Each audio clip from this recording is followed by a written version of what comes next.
Salt tectonics describes the deformation of thick intervals of halite or other mobile evaporite salts that then act as a source layer to feed geometries that can both deform and transect the overlying sediments, as well as slide down slope into the more central portions of the basin. It encompasses the notions of holothons, autochthons, salt pillowing, and salt diapirism. Explains why we end up with structures that in non-halite intervals would be more akin to structures that we see in the orogenic and metamorphic realms. If we put the topic of this course into a single sentence, thick subsurface salt beds flow, seal and structurate, and in so doing they create a variety of reservoirs and structural traps for hydrocarbons, as well as a number of redox traps for base metal and metalliferous fluids. Much of the material in this course is drawn from these two reference sources, and they are listed in the reference notes. Salt structures, or the study of salt structures, was instigated back in the 1860s in what were salt-cored fold belts in both the European Alps and the mountains of northern Africa. And in fact, many of the concepts we use today, many of the peripheral structural features, such as discordant flanking strata, upturned flaps, overturned collars, rim synclines, turtle structures, and the tear-like or hourglass shapes of salt structures were noted back in those early papers in the 1870s. The term diaper comes from the Greek diaperanian, meaning to pierce or to penetrate, and it was coined by Mrazek back in 1907 to describe features instigated by salt flow in the Romanian Alps. In the early studies of salt structures, salts were thought to be relatively hot and vertical or thumb-like intrusions of salt, pushing aside the overlying successions. And for example, in a paper by Gassel back in 1966, the justification for this notion of active intrusive salt entry was given by this diagram, which shows that salt tends to move and migrate under warmer temperatures. This was the justification that was used to note that the intrusive process was more akin to igneous diapirism, where salt was more mobile with elevated temperatures and at depth, and that rising salt was buoyant and capable of pushing aside kilometres of overburden. Our notions have now changed, and we see salt now as rheologically very weak, not capable of pushing aside thick overburden. The current notions of salt flow change from what was dominantly seen as a subvertical, active, intrusive process into a more passive notion.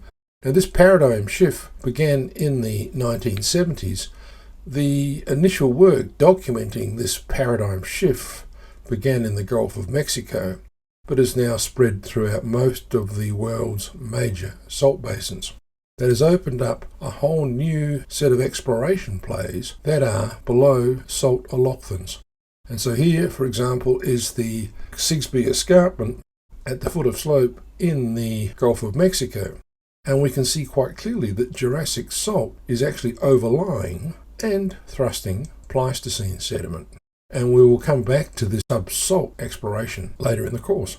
But here we can see there's a rather impressive anticlinal feature below that salt, and this is near what is a significant oil discovery in the field known as Mad Dog. And in fact, the largest discovery in the last 2 decades is a sub-salt discovery. This comes from offshore Brazil. This is the Tupi or the Lula discovery. And as you can see, it intersected a significant interval of halokinetic salt to define what is the largest oil discovery in the last 30 years.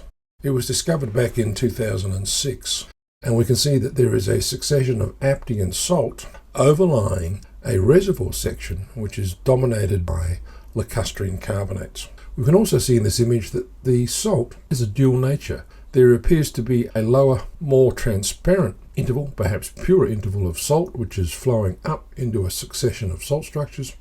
And the upper part of that salt unit has what appears to be a more reflective, bedded nature. It's interesting also that you shouldn't name your oil fields after politicians, as the name Tupi was changed to Lula after the president and has since been changed back to Tupi because of charges of corruption against the former president. The field itself contains something like 7.5 billion barrels of recoverable. This one field alone increased Brazil's reserves by 65%. And in 2021, this field was producing at a daily rate of just under 1 million barrels a day. Salt is unusual. Rock salt, which is dominated by halite, will both flow and dissolve. And so throughout the time that a massive salt unit spends in the various diagenetic environments, the eogenetic and the mesogenetic realms, that salt is capable of flowage. It's also capable of being dissolved and also collapsing. And those processes will interact with adjacent sediments and also supply varying chemistries to the pore brines in those adjacent sediments. It is this combination of features in a mineral which is rheologically unusual in that it flows in the diagenetic realm that makes the study of salt tectonics so interesting from both an academic and an economic standpoint. So here's that same Sigsbee escarpment that we looked at in cross-section in seismic a few slides ago. It's located along the deep-water continental slope and rise of the northern Gulf of Mexico. It is underlain, occasionally exposed, but more typically shallow buried salt.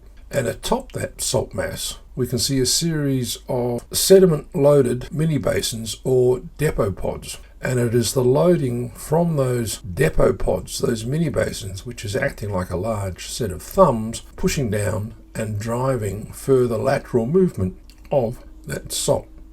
So here we can see direct evidence of loading and flowing of the salt with a series of mini-basin depressions sitting atop what is a salt canopy with, as we saw in the seismic, a thrusted salt escarpment front. So we can think of the Sigsbee scarp as a compressionally shortened salt edge.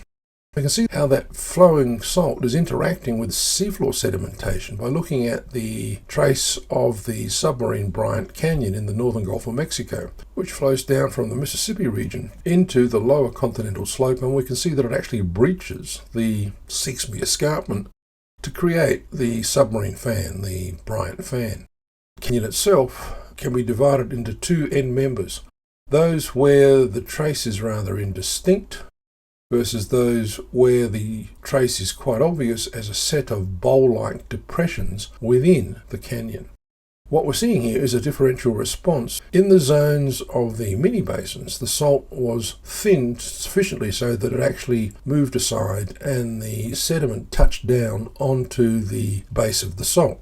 Whereas in the zones of the inverted canyons, we are seeing a situation where we didn't see touchdown. We didn't have a complete removal of the salt below the canyon, and so we actually have traces verted. So here the salt is clearly responding to loading and to flow. And in fact, the flowing of salt can create a wide variety of geometries in that salt. Thumbs, teardrops, and pancakes, if you like. These are all flow features with discordant interactive contacts with the surrounding sedimentary successions.